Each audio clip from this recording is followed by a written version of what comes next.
Let's dub that what that is. Yeah, broken record time travel. That's what that is. Broken record time travel. That is That's dubbed it. by May the Review Be With You. There we go. Broken record time travel. We've coined a new time travel term. This is what this podcast is all about.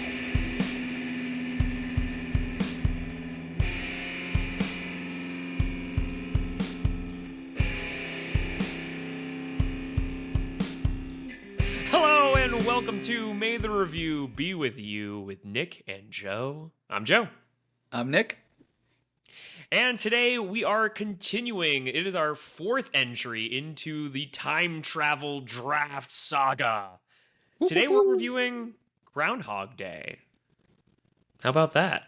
We are. But before we get into Groundhog Day and any time loop shenanigans, Nick, I feel like there's a whole lot of loopage going on behind you right now, and I can't stop looking at it. You're like, your background is damn near hypnotic. Yeah, I'm going to apologize in advance to everyone who's turning in on video. The next time we do a podcast, I'm going to have a similar background to Joe, but this is just a stopgap in between. A little disco ball party that had lying around the house. I've never used this before, I promise. But here we are. It's happening. You know what it is? Okay, so earlier I said it looks like you're in a video game. I just put together where though you're in Mario World. Like anytime like he hits like an invincibility star, like that's what's going. It's like do. That's you right now. I feel invincible actually in this room right now, so that checks out. Nice. It checks out. You feeling invincible? Oh, how bizarre. Oh yeah, world's not ready.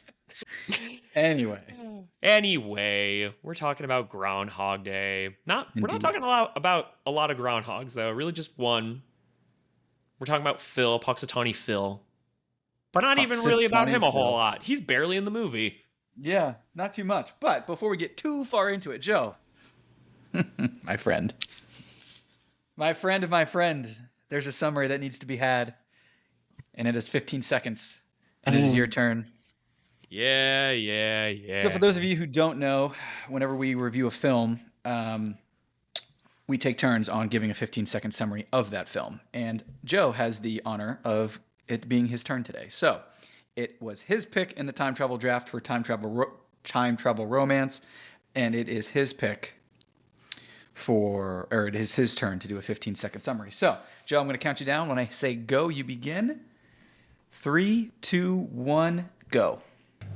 Phil is a really evil and bad weatherman who gets caught in a time loop in Punxsutawney on Groundhog Day until he can become a better person. Phil is a really bad weatherman who gets caught in a time loop in Punxsutawney on Groundhog Day. Phil is a really bad weatherman. Well done. I see what you did. Thank you. Honestly, the first 8 seconds you were doing that, I didn't realize what you were doing because I was just watching the timer. Because 15 seconds isn't a lot of time, so I have to actually watch the timer instead of pay attention to what you're saying. And because you were looping yourself, my brain totally shut your voice off. And at the very end, I realized that you were just repeating the same shit the whole time. So well done. Yes.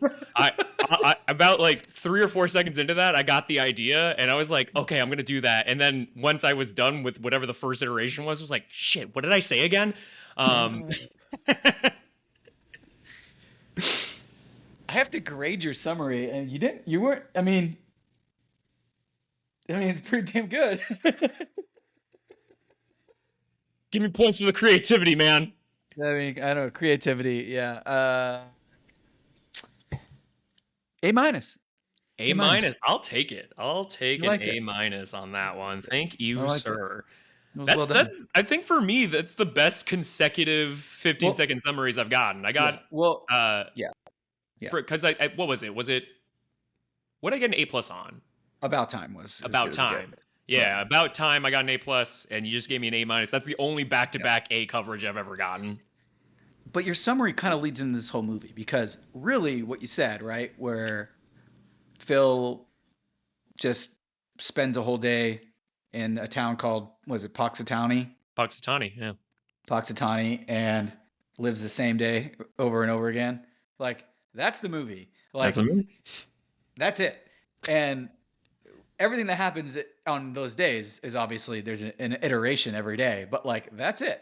And as far as time travel goes, like, we do have things to discuss, but, like, I mean, we could spend hours talking about what happens to him on each of the days that we get to see, right? But, like, that's technically not what this episode is about. It's really more about the time travel of it. We'll get Eh? to some of the things that happen, of course, but, um, this is a it was, I think, from the time travel series we've done so far, this was, like, the simplest script, I think, of all the movies so far, and story that we've reviewed so far. And also, like, the weakest from a information perspective when it comes to time travel, or whatever you want to call it, which we'll get to, because I don't know if it's time travel necessarily. Um, anyway. I have thoughts on that too. Thoughts that I did not have until we did this exercise, and like we'll certainly get there. But to go into some background here, so this is my movie that I drafted specifically for our romantic comedy category. And I decided to get, I tried to get it like as crafty as I could with my draft picks, because like this could have worked under. Sorry, this is specifically for. I said romantic comedy. This is specifically for time travel romance. Yep. But this could have worked for time travel comedy. This could have worked for time travel classic. Caught in the Loop. Though it is the Caught in the Loop movie. This is yeah, such a loop. Yeah, Such a this loop, is yeah. this is the movie that started it all. As far as pretty much any Caught in the Loop Hollywood film, like Happy Death Day, the freaking. Oh my god, my dog just coughed behind me and it scared the living hell out of me just now. It might have had everything to do with the fact that I put Happy Death Day into my head. Yeah. I'm about to be killed. Um, but yeah, anyway, to my point, yeah, this is the movie. This is the 1993 romantic comedy, Harold Ramis film. It is beloved and satired and parodied in everything. I've seen Groundhog Day episodes in many different TV shows. I'm sure anyone who listens to this could probably name a few off the top of their heads. I've seen it in The Simpsons. It's in Rick and Morty. It's everywhere. It's just the concept, right? As far as Stuck in the Loop, like it's Groundhog Day. People reference Stuck in the Loop as, oh, you're doing a Groundhog Day, you know, like it's like Yeah. it's that referenceable, you know. But yeah, that's why I knew this had to be in my picks. It was like you can't do a time travel draft movie without certain films, and this is definitely one of them. But yeah, let's get into it, Nick. Nick, when's the last time you've seen Groundhog Day? Oh man, I probably like when I was 10 or something. Like it's been so long that I pretty much forgot the whole thing. Like I really didn't know what was going to happen, which was kind of cool to watch it from like a fresh perspective. While in the midst of a time travel draft series, because we're watching it in a slightly different way, because the whole time I'm like, what's the trigger for the day starting over? Like, what's the time travel mechanism of this film? Like, how is it actually happening, and why is it happening, and all these things, like, asking those kind of questions rather than just kind of watching it as a film. And so that was cool, to kind of watch it almost for the first time in a way, because it's been so long. Yeah. How about you? When's the last time you saw it? It's been a while for me too. I probably haven't seen it since I was a kid. There's very little I did remember about this movie. I honestly remembered this movie being more focused on comedy than it was, and I forgot how dark this movie actually gets at certain points. I also wasn't prepared for like when we hit that mark. Yeah. But we'll talk about that in a second here as we enter the plot.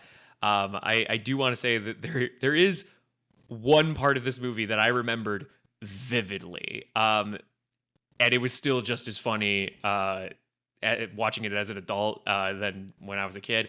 And it's definitely the moment when Phil is, I think it's the third or fourth day that he's experiencing the loop. It's when he's beginning to embrace the fact that there are no consequences to his actions anymore.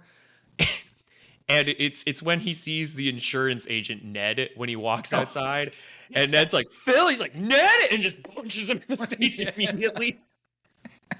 Comedy gold. So good. Yeah, absolutely great. Um, but yeah, anywho, jumping into this movie, we're introduced to Phil. Phil is a pretty miserable human being. He's just rude with everybody. He thinks he's better than everyone, and he gets stuck doing this very soft news gig, or at least the way he sees it, a soft news gig to go cover Poxitani Phil and see whether or not he can see his shadow. And that's our catalyst for the movie. He enters Poxitani, does the news bit, hates it. Yeah. They try to get out, they get stuck in a blizzard, and then he repeats Groundhog Day all over again the next day. Uh, and as far as the rest of this plot goes, it's really interesting because this movie is a lot. It's smarter than I remembered it being. Because I honestly thought it was just a comedy that just eventually ends in a romance, right? Right. And I didn't think it had much more to say than that.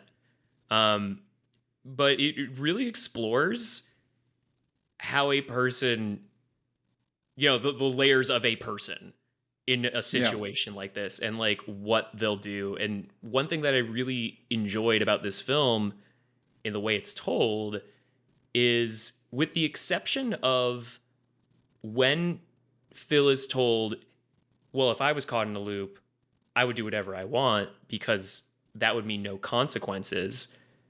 That's the only time the film ever tells you exactly like what direction we're going. After that, every segue that you see into like his mood, it occurs like non-verbally, like on the screen. Like you're just kind of watching him like segue into like a different mood, right? Mhm. Like it starts with him freaked out, and then it enters into him embracing Right. Being the excited, greatness of this, right? basically. Right. Yeah, and then he moves more toward like, I guess still trying to have fun with it, but from like a romantic view, right? Mhm. But it's still like all about him. And then he enters like this sort of apathy and then depression. And then this moment where he has like this sort of God complex, like he decides like he must be God, right? Right. Yeah. Since like I mean he's right too, right? The whole universe kind of revolves around him at that point. And then finally, like, I think, and maybe we can have some debate here about like why this works out for him in the end. Um, but perhaps a value on life that he didn't have before, that ultimately like a person finds very attractive in him, right? And I guess it's kind of like a Beauty and the Beast situation. Like once someone's able to like uh love him for who he Right. is, that's when the Right. curse is broken, right? Right. At least that's what I got out of it. What Yeah, about I you? think like What are your initial thoughts? he goes through this journey where eventually he learns to just embrace the most boring day, basically, right? Because at the beginning, he's like, "Oh, this is the worst day of my life. I hate this is the worst day of my year every year," or whatever he says. Like, he hates Groundhog Day. So literally, like, as far as the film goes, this is his least favorite day of the year when he gets to go to this small town. And then he gets taken on a like, and this is according to our friends online who have done all the research on how long this loop lasts, but it's about 34 years. Oh, interesting. So, I've seen different counts on that. what did you see? I saw one count that indicated about 10 years. But Oh, mind you, that was on Wikipedia. So oh, maybe that's not right. I think the 34, almost 34 was via Reddit, which I actually trust a little bit more than Wikipedia. So, So I'll be honest with you. I actually think 34 it makes more sense. yeah. Because like part of the logic for 10 years was it takes 10 years to become like an expert at something. And he was an expert at like a lot of things, right? Like Right. including ice sculpting. Right. um so like yeah, I think 34 years is a lot 34 would more check out believable. with piano, ice sculpting, and whatever else he learned, all that stuff. But back to my original point, like, his is like his least favorite day of the year, and he gets stuck in a loop there.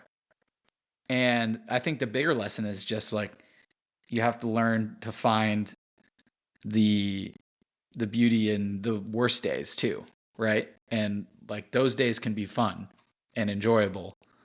And the only way he could figure that out is by being stuck in the loop on the worst day ever, basically. But we go through 34 years allegedly of insane mental swings, right? Like excitement, depression, tries to kill himself 100 different ways, doesn't work, and then eventually embraces and accepts that it's just how it is, basically. Well, there is one thing, I failed to mention this before, and it is really important. I think the turning point for him, and this is kind of like what I was talking about for like nonverbal like segues in the plot, because like after the whole like I could do whatever I want, like after that, it's almost like he stops talking to like the audience, Right. right? There's a moment where he decides the one thing that he hasn't done is help the people in this town, right? And it's that turning point with like that homeless man, where Mm-hmm. the nurse tells him there was nothing you could have done. Like sometimes people are just old, and like Right. he doesn't accept that, right? He's like, well, no, I'm still gonna like save this guy. Like I have an Mm-hmm. infinity to try, right? Right. And he does, right? And uh, throughout the movie, like a lot of for such a boring day, a lot of like Not really happy. eventful things happened in this town for people. Right. And maybe that's kind of the point. But Right. like there were some crazy things that happened. He saved like a lot of different people. Yeah. Which maybe that's almost like the most unbelievable part of this movie is at the end of the movie, or I guess like the final February 2nd, right? When they're at the party and like everyone comes up to him to like thank him for all the stuff that he's done. And it's Right. like, okay, so I believe that he's done all these things, right? What I have a hard time believing is he did all of these things In one day. in one day, right? Right. Because it's not like a Hermione situation. You can't be anywhere, everywhere, Right. all at once. Yeah, totally incredible that I mean, he's a pro. He's got it mapped out. So like, but that also plays into oh, what's the love interest? Is it Rita? Rita. Rita falling for him in the finally falling for him for real in the very last sequence. Um because like he's just an amazing guy out of nowhere. She thought he was just a grumpy weatherman, and she's seen a whole different side of him by being stuck there because of a blizzard in that second half of the day, you know. And totally, yeah, incredible transformation as far as like him deciding, and like you said, the turning point being when he started to save the people in the town and helping the people of the town. Um, Yeah, embracing yeah, people. Yeah. yeah, exactly. I think the one that I needed to happen, just because like the dude felt so miserable, is when he befriends finally Larry the cameraman. Yeah, Like right before that happened, I was like, man, I just need him to be nice to Larry. I freaking need it. I've worked with a lot of cameramen in my day, and like I try to show nothing but respect for like what they do, because like it's a tough job. They gotta lug around such heavy freaking equipment, and like it feels like it's thankless. So like I'm watching Larry take this verbal abuse. I'm like, man, that's not right. Someone's got to be nice to Larry, man. He's doing a killer job. all it took was a coffee and a damn donut. Guy couldn't do that before. I mean, unbelievable. Larry's a simple man. Just give him coffee and a donut. He's happy. Yeah, yeah. I mean, truthfully, that's all it would have taken for me too. Give me a cup Ah, of coffee and a donut. I'd have been like, best guy ever. Oh, amen. Yeah, that's it. amen. We're simple. We're simple creatures. We are Just simple creatures. hey, if you want to send Nick and Joe a coffee and a donut, just here's the address. Just kidding. Don't do that. Nick, when he's hungry, absolute monster. Coffee and donut, purrs like a kitten. All right. Well, thank you for that. All right, let's talk. I mean, let's just jump into the time travel part. This is a time travel draft series. This is a time travel movie. We're talking about time travel. We don't really have to get into too many other things I think they'll loop in, no pun intended, as we talk about the time travel. But I'm sensing there might be one more thing you want to mention before we move on. You know me well. Yes, there's one more thing I want to mention before the time travel, and I just want to put this out here because I don't want to forget it. Mm-hmm. Andie MacDowell is the actress that plays Rita Hansen. Yep. And I just want to say, I don't think she was cast very well in this movie. And if anyone out there is a big MacDowell fan, I am so sorry. Especially if you love her in this movie. It just feels like all of her lines are so flat. And like when something like bad is happening around there, around them, she barely reacts. She's just like, oh no, Phil, I think something's wrong. He's acting strange. And I'm like, is no one help? And like, I get Bill Murray's like an amazing actor. Like, I get it. Like, and trying to maybe act next to him doesn't always look good. But like, shoot, dude. I don't know. Chris Elliott like isn't like a world famous actor, and like he's doing a fine job. Like, Yeah. I don't know. Just every time she spoke, I was just like, why is no one giving her direction? Jesus. That was a miss for sure. But the thing is like Bill Murray just he's just so damn good that it doesn't matter, right? Like it almost didn't matter who else was in the movie because like this was a Bill Murray monologue basically. Like this is a Bill Murray movie, one man show. Like everyone else like was fine and did good. It was cool to see a couple of them. Like it was cool it's cool that Chris Elliott's in this film. Like didn't remember that obviously because I hadn't seen it in so long. Same. Willie Garson, I was very surprised to see at the very beginning. He's like right when Phil is giving the weather at the very beginning in the studio. Yes. Willie Garson is the guy who talks to him after right when he gets off set and tells him about like his new producer Rita, who he then like stares at and sees for the first time. Willie Garson is like plays Mozzie in White Collar, which is a show I love, and very sad. I didn't realize he died like 3 years ago. I found that out right doing like looking up this episode. I was like, hey, no, like I didn't know that either. This like 2001. So sad. I was like, oh that no. Is sad. But I really like he's awesome in White Collar, and so it was cool to see him for a second in this film at the beginning. But anyway, yeah, I agree with you about Rita, and I think that's just a product of it being a Bill. This was a Bill Murray show, you know. I mean, just like this is the movie that's like someone if no one's ever seen a Bill Murray movie before and they don't know who Bill Murray is, it's like, okay, well, here's Groundhog Day. I'll see you in 2 hours. Like, now you know who Bill Murray is. This is like as good as it gets. That does raise the question of like top Bill Murray movies. We don't have to do that right now, but no, like we should address that. We should address that at some point. Space Jam. Yeah. Anyway.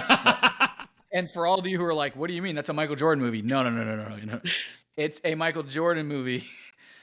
It's a Bill Murray movie masquerading as a Michael Jordan movie, okay? It's a Bill Murray film. Space Jam is a Bill Murray movie. Crap, what is he when he tags in at the end and like he comes up with like a strategy of like what they're going to do.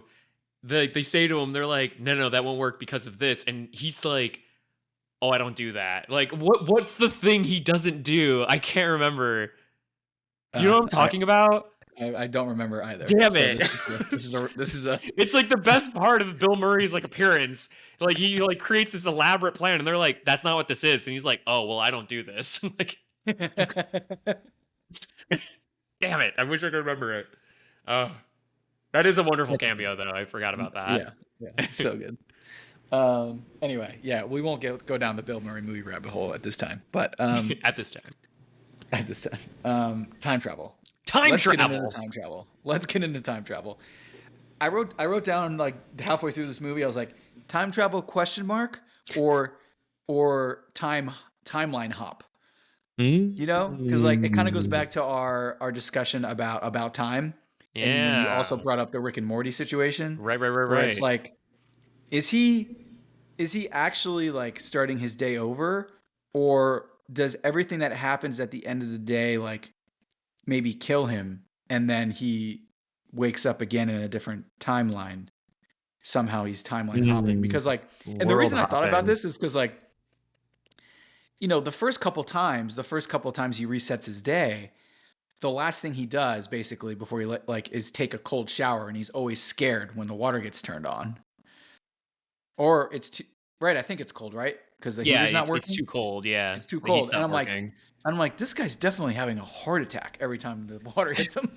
So because I was just thinking of like the ways that the timeline would reset, and I was like, maybe he's actually just like having a heart attack and dying when he takes a cold shower, and then that like resets his day. He's just like in an endless death His loop, consciousness is basically. just His hopping into consciousness is another just like version of hopping him into on that another. day. And then of course, like if that is the case, we don't get an explanation. So that's probably not what's happening. But I don't know why I thought of that. Like during the film, I was like, this guy's like obviously not a healthy individual. He's definitely having a heart attack when this cold water hits him. I mean, the sounds dude, we've all It's a been hit by stretch. cold water, right? Like freezing water. Like I've never reacted that way before. Like not Right. like that. Like it, Right. it did sound like it's funny you said like was it cold or hot? Because like the first time I heard him react, I thought it was Right. too hot. Right. Yeah. I feel like that's Same. how you react when you're being hit by hot water. Right. Like cold water, you're like, Right, no right. sound. You're You way don't make more sound. quiet about it. You're like, "Ooh." Yeah. This is an excellent. You know what? That's a flaw in the movie. Bill Murray's clearly never been hit by hot or cold water before. Like he doesn't know what the difference is. The water temperature at Bill Murray's house, perfectly lukewarm at all times. All times. All times. He's never known anything but must be nice. Must be nice. Oh man. This is what happens when the elite tries to hang out and or that, imitate the swill. oh, Jesus. The other things that happens like, throughout his day, is he steps in that puddle after he sees Ned. And like, they emphasize a lot of the things that happen throughout his day within the first couple replays of it, just to kind of, overemphasize the point of the fact that he's living the same day over again. But like the ones that they really emphasize, like him stepping in a puddle or him getting in the cold shower, like things like that made me think of like, oh, are those like somehow mechanisms for why this day is restarting? And all he has to do is like not do one of those things for the day to, be Continue. fine. Yeah. And of course, like eventually, like he avoids the puddle, and we don't see him take a cold shower anymore. And he gets arrested, so he sleeps in a jail, which means he didn't take a shower. Like, so like we get those all get debunked. Those thoughts potentially all get debunked very quickly. It's like, no, those are not the reasons why his day is starting over. And again, do you have an idea? Like, is there a reason? We don't get one really, except for maybe just the universe really, wanted like, to give him a lesson. yeah, like I mean that's so like I will say that's kind of the flaw of putting this movie in like a time travel draft and in the way Right. that we're analyzing time travel, right? Because like Right. to analyze, like we've been analyzing like the time travel mechanics and like how they work within the narrative of their own script and whether or not they make sense. Do they break their own rules? And like really, like this one is so simplistic. Right.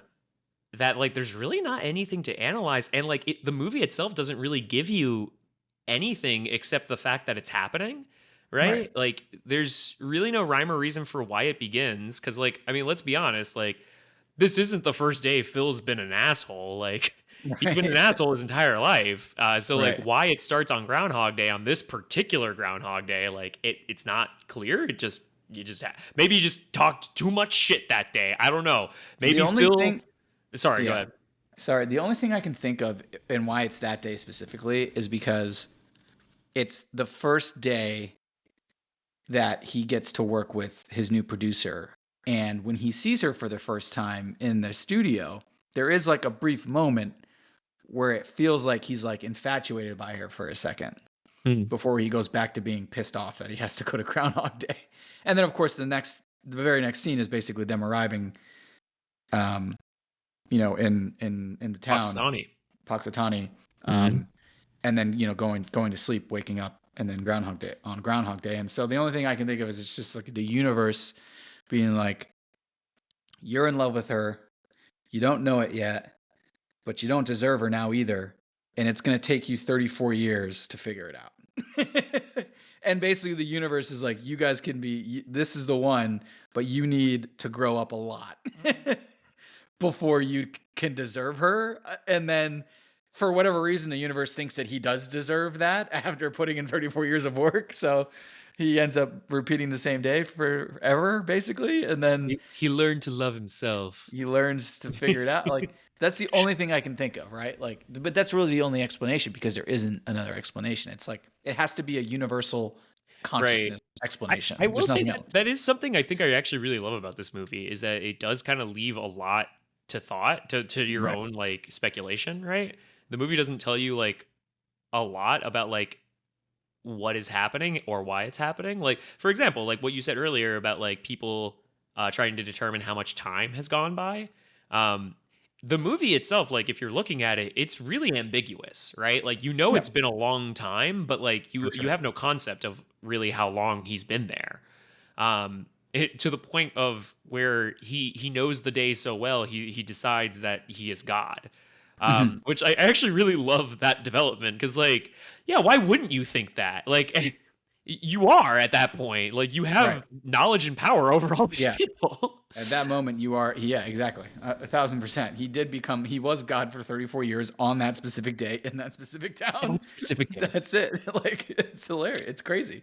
Yeah. Um, You know, yeah, I and it, you know that this movie like it's funny because like this is kind of what kicked off this exercise. This movie actually did make me think of Loki season 2 a lot. Hmm. With Loki learning quantum mechanics for Yeah, for hundreds of years. right. um, yeah, it's you know again another thing that could easily reference Groundhog Day Yeah, in its body of work, right? right. Um, and becoming godlike.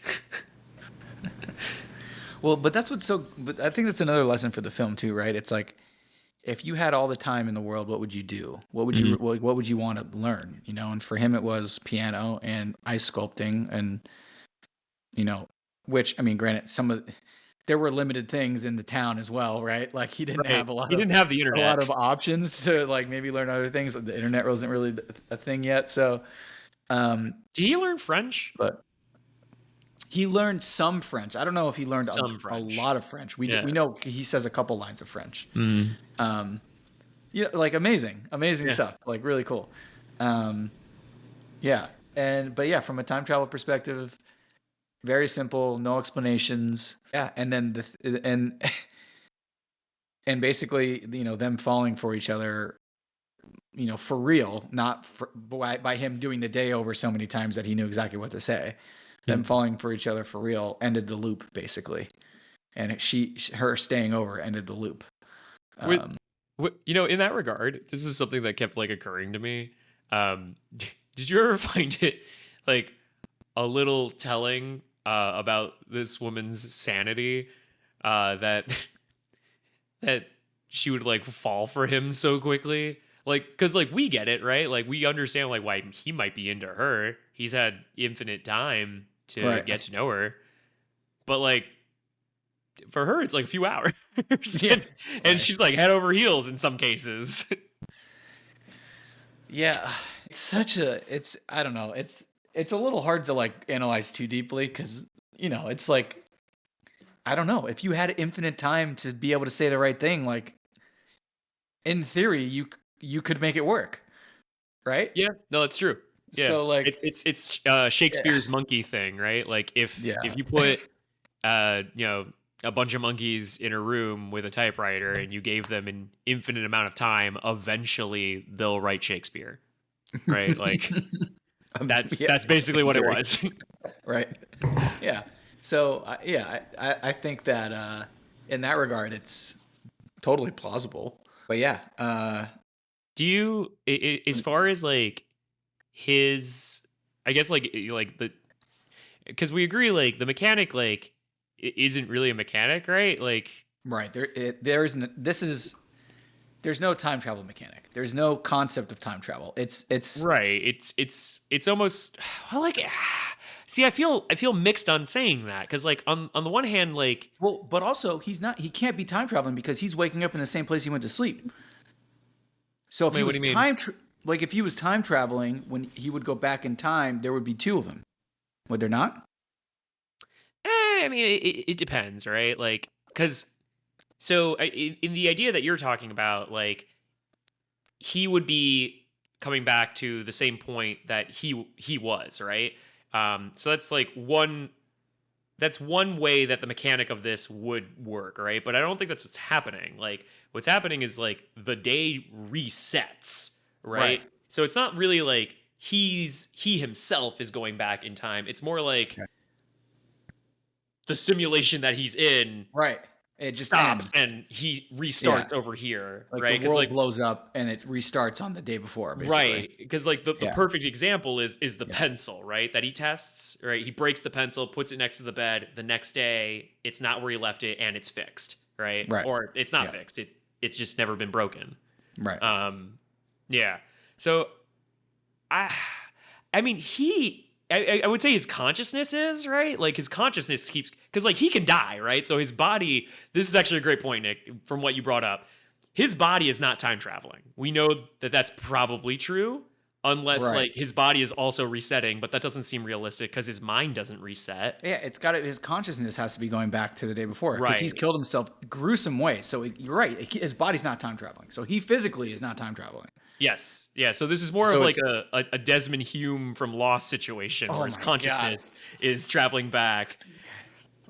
God damn it. This is the second time in like 3 months that Joe's brought up Lost on a podcast. I can't wait to rewatch Lost. Well, we're gonna have to like that's like that's 3 years of our lives right there, rewatching Lost and only talking about Lost. We will So do it. We so love that to show. We'll for do the it. record, Lost season five's time travel is perfect. I just want to Oh, put that out there. Um, but just to reference Lost one more time here, the way that they for spoilers for Lost, if you've never watched it before and don't want this ruined for you, I think it's you illegal to say that at this point. If you I haven't just watched, look. if I you haven't watched agree. Lost by now, like don't listen to our podcast. Yeah, this is a Turn it off. Lost fan We're cast. All right, get out if you don't want to be spoiled. You have 5 more seconds before I just ruin it. 4, 3, 2, 1. Okay, in season 5, when the island is time traveling through time and space, which is just a wild bananas concept, um, before things get straightened out and the cast is just stuck in the 70s, it's randomly popping up in different, like, its best hits, like the best hits of the island is where it keeps going, and someone describes it as, I think it's oh my god, it'll hit me later. Daniel Faraday, there it is. Faraday says that it's the idea of when a record is scratched and it just keeps hitting the same loop, right? Because of that scratch, like, it's just stuck there forever. So I mean, that's like what's happening to him, right? It's a broken record. Let's call it that. It's a Right. broken record mechanic, Yeah. right? That's His a great mind call. is stuck there. He is the broken record. Yeah. I His think that's his. consciousness is a broken record, basically. Yes. Yeah. That's a great explanation. That has to be it. It's the only thing that works based on everything else that happens in the film. Yeah, It's 'cause consciousness, broken record, time travel. Let's dub that what We did it. that is. Yeah, broken record time travel. That's what that is. Broken record, time travel. That is That's it. dubbed by May the Review Be With You. There we go. Broken record, time travel. We've coined a new time travel term. This is what this Boom. podcast is all about. I'm writing this down too because I do not want to forget this greatness that you just graced us with.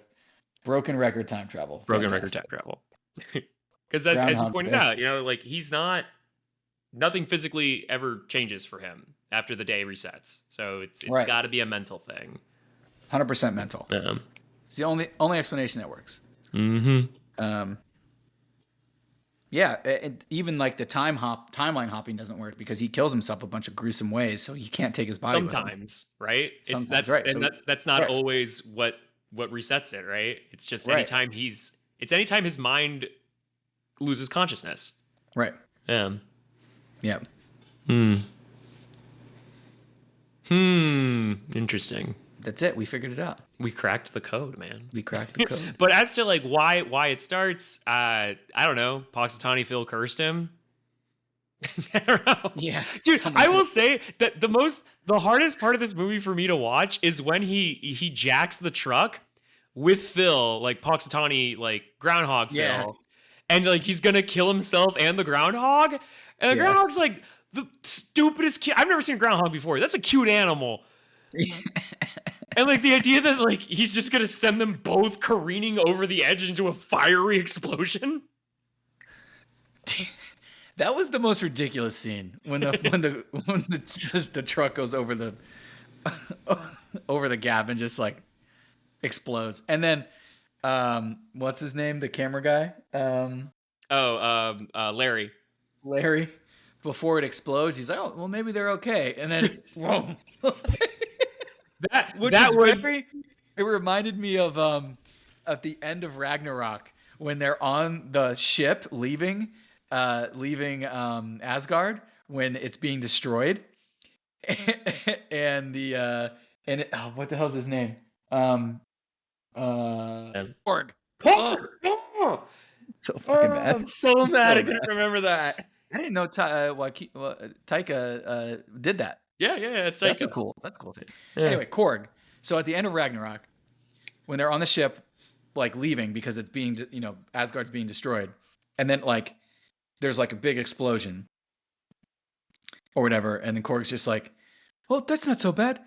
We can rebuild." And then right after he says we can rebuild, it just like completely like disintegrates. Like the whole it just the whole world just like annihilates. Like that exactly what it reminded me of that the Groundhog Day scene when he goes off the ravine and Larry's just like, that was such a classic like 90s comedy moment. Like, I'm sure it's fine, and then followed by a huge explosion. Yeah, so funny.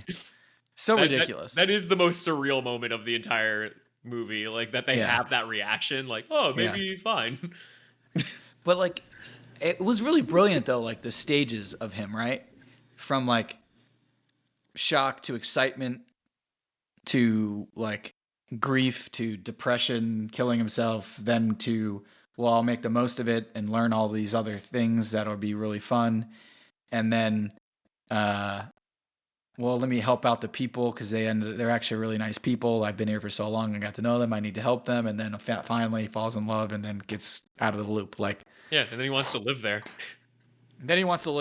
Yeah. Yeah. I mean, why not? You're basically God. Everyone knows you. Everyone loves you. Yeah. He knows everyone so well. Yeah, because the next day he wakes up and everything that had happened the day before did actually happen. And he's like the greatest guy ever. Like, so awesome. Fun film. They don't make movies like this anymore. My goodness. You said that to me, and I was like I wonder what he means by that. And I watched it a couple days later, and I think I know what you mean after watching it now, but like, what do you mean when you say that? Dude, like, it's 1993. You have limited resources. You have to rely on the script and the actors and actresses. And so, like, you really have to, it really just has, it takes more thought, more creativity, more simplicity. Most movies today are like, and we talk about this a lot on the podcast, like, there is a balance between practical effects and CGI that needs to be had. And, like, Nolan does it well. Denny from Dune does it well. A lot of people don't do it well. A lot of these big studios are just too reliant on tech now. When you watch a movie like Groundhog Day from 93, and I'm in the movie the whole time, it's like really entertaining. It's fun.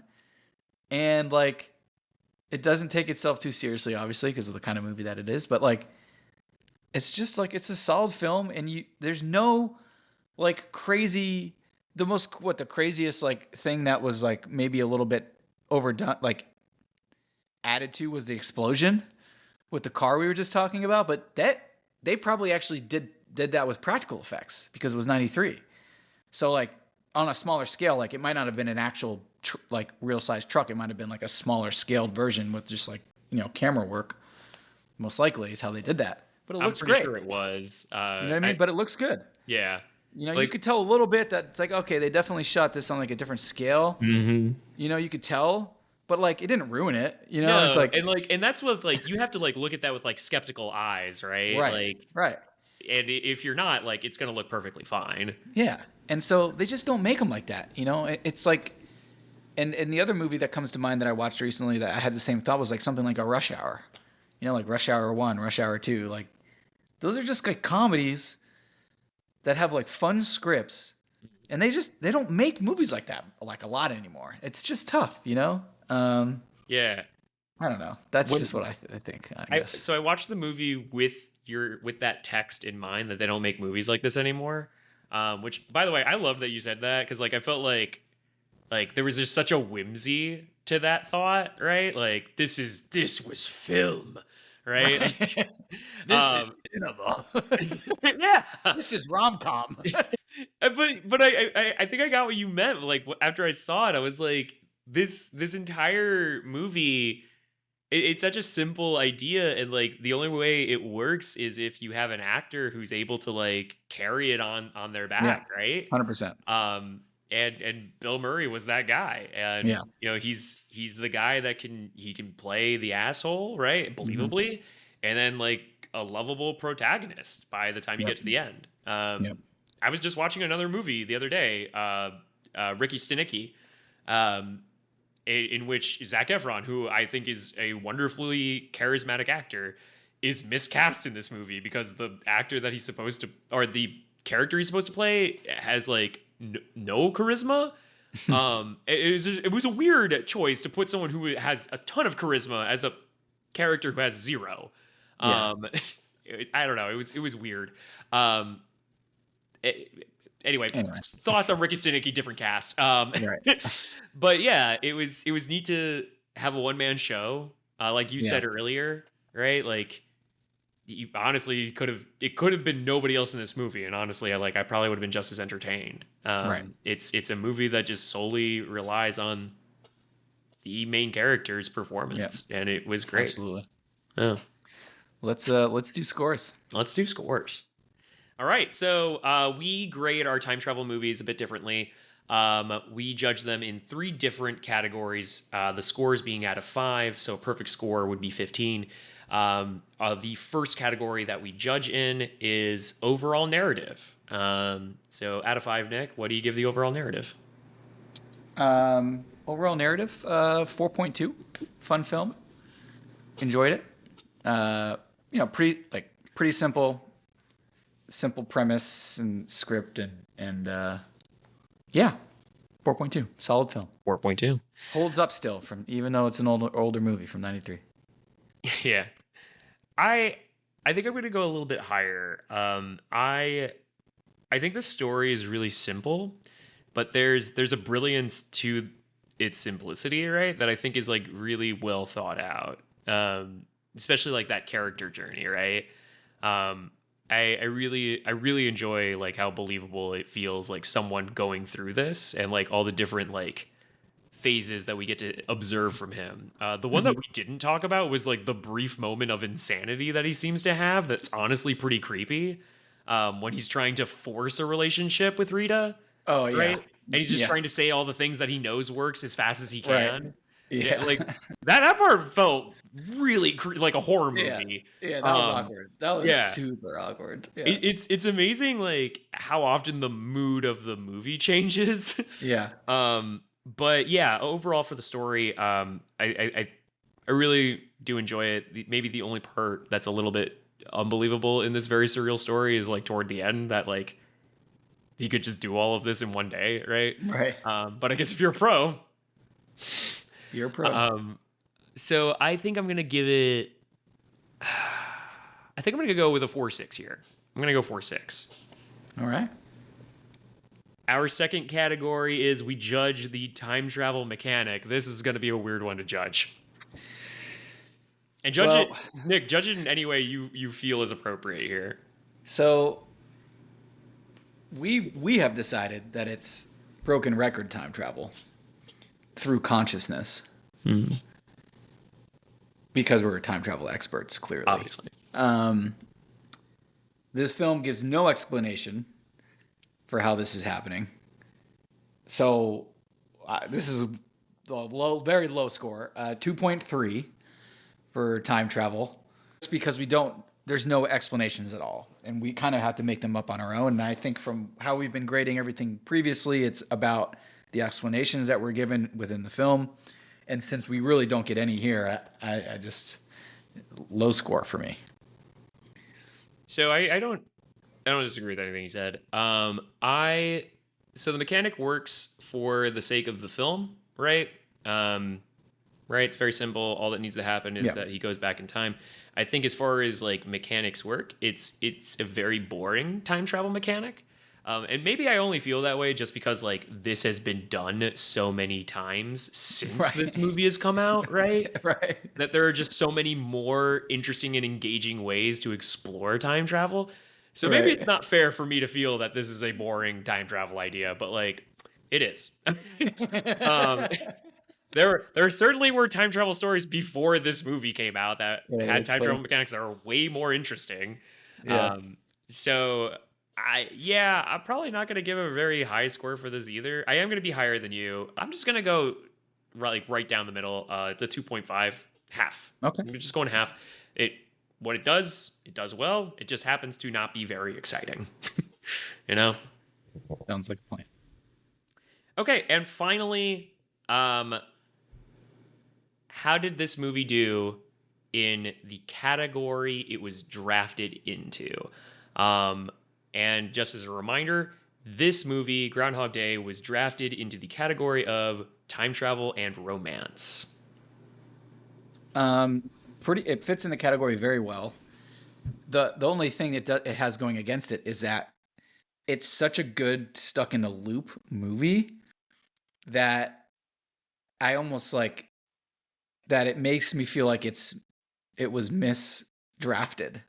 Like you like in your time, you're stuck in the loop film was 12 Monkeys, which is also a great pick for Stuck in a Loop.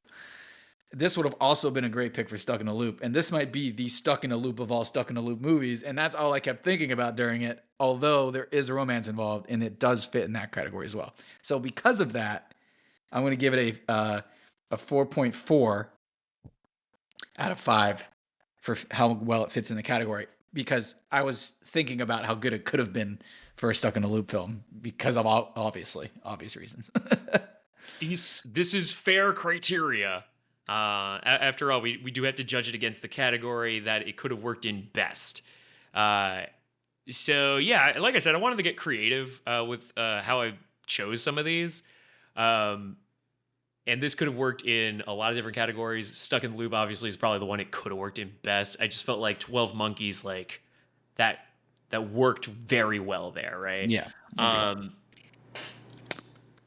think ultimately I'm gonna go probably a lot higher here for romance, because like it is what it is, right? It's a romantic comedy. It's time travel. It's all there. And me watching it again, honestly, did not change my feelings on that. So I think for the category, I'm gonna go like a 4. Honestly, I don't have a reason not to go 4.8 here. I think the only reason why I wouldn't go higher is just because like how crazy unbelievable it is at the very end that everybody is like best guy ever. Best guy ever. He's everywhere. Like this guy rules. Like Joe, if you had 34 years to do the same day over again, I think it would be very similar. I need to see the scene where he is running all over town like an insane person, doing the mundane tasks that people love him for. I need to see that insane scene. That's the only reason that can't be a 5 for me. This is a good point for us to tally because we've both now have had 2 movies each for the 2 categories that have gone by. The first being Stuck in the Loop. As a reminder, Nick chose Harry Potter and the Prisoner of Azkaban for that. I chose 12 Monkeys. Our other category that we just did, romance and time travel, which of course, About Time and Groundhog Day. Right now, with the point totals that we've got, Nick is leading the time travel draft with 49.4 points. I am trailing behind 4 points with 45.9. It's a close Not gonna game. lie, I I got smoked on Groundhog Day a little harder than I thought I was going to. Sorry. Harry Potter and Prisoner of Azkaban is the highest rated movie we have so far, with 26.3 points out of 30. That's crazy, actually. Yeah. Because the other three didn't get above 24 points. Yeah, the thing that helped Harry Potter is the time travel mechanic is actually really good. It was a great mechanic. Yeah, like J.K. Rowling crushed the mechanism there. Yeah, that's definitely what helped. Mm-hmm. And that movie's only really it's only the last like third of the movie where you're really talking about time travel, so that helps it too, because there's less time to break down the time travel part. Yes, right. Like on all the other movies we've reviewed, besides that one, it's like a full time travel film. It's funny, like looking at the scores, I thought About Time was going to be the highest rated movie because I gave the story of that a 5. Right. Right. And it's not. It's both 12 Monkeys and About Time scored the same at 23.1 points. Okay. Yeah, our lowest rated movie actually right now is Groundhog Day. That's funny. Which is shocking at 22.8 points out of 30. Well, hey, it's a time travel series, and it is. There has to be some more information about the time travel, and if it's not in the film, it's just gonna hurt. It's gonna hurt. That's how it is, dude. I'm right there with you. I gave the mechanic 2.5, and it was my own movie. I know. You did well. You did well. But yeah, right. We are now entering the third round here. It is my pick for what category we do next.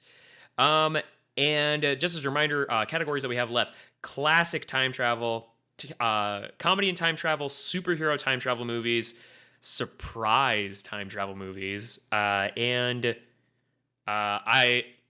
I could redo this time travel draft, what time travel movie would I choose? That's just a fun one for the end. But yeah, it being my pick, I think it might be cool. You know, I'm really kind of feeling the classics right now. After watching Groundhog Day, I'm feeling, let's go time travel classic next. All right. Yeah. And for me, that would be Back to the Future. All right. And I believe my pick for classic was Terminator 2. Yeah, that's right. Oh, that's such a good one. That'll be interesting to see which one gets higher there. Yeah, that's going to be great. I love it. All right. That's a wrap. Yeah. So yeah, catch us next time when we're reviewing Back to the Future. But until then, may the review be with you. Peace.